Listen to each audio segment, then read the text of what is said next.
Allah'tan bir böyle.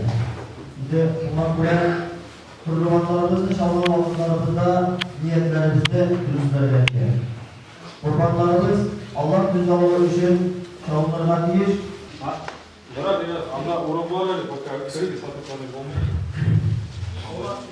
أعوذ بالله من الشيطان الرجيم بسم الله الرحمن الرحيم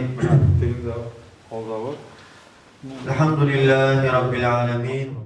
Kurban sözü Arap dilinde yakınayı degan ma'noga kelar.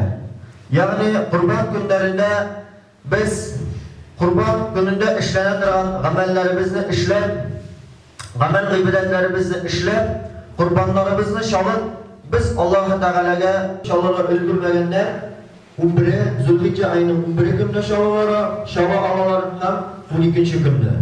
Yani shunday Peygamberimiz kesilib uyasi, yani hayvonni jabrlamasdan bo'sha, shuna bitdi hayvon u da size ona da rahatsiz ketirar shuna.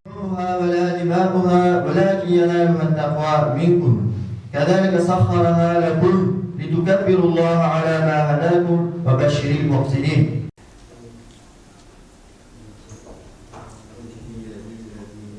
Bütün İslam din kardeşlerime şuşa izge gayet günlerimizni tebrik etip şuşa kurban degan sözning ma'nosi yaqinayu. Endi mana shu qurbanlarimiz inşallah şuşa izge ameller ishlab Allohga ibodatlar qilib fakirlarning halini ko'rib, ko'nglini ko'rib, endi mana shulay bir-birimizni ko'nglini ko'tarib shulay Alloh Taolaga Allah Teala her barşamızga yakın ayırga nasip etsin. Bütün mektepte oş uzdarılacak ama indi it taratu bu bizning mina mında meşit bizga indi bilgen kişiler mında it getireler. Indi bizde mina bizning spisik var. Şu spisik boyunca mina kimler indi aldan ok alar zaявление yazıp kaldıralar. Indi kimler mina mümkünçilikler yok.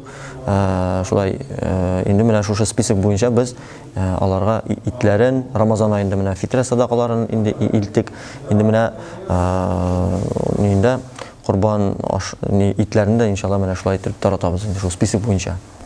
Min elhamdülillah ikinci yıl уже kurban çalam. Hem inşallah devamlı bulsun şunday iş. Barda Müslüman kardeşlerimizni şu büyük zor bayram bilen, kurban bilen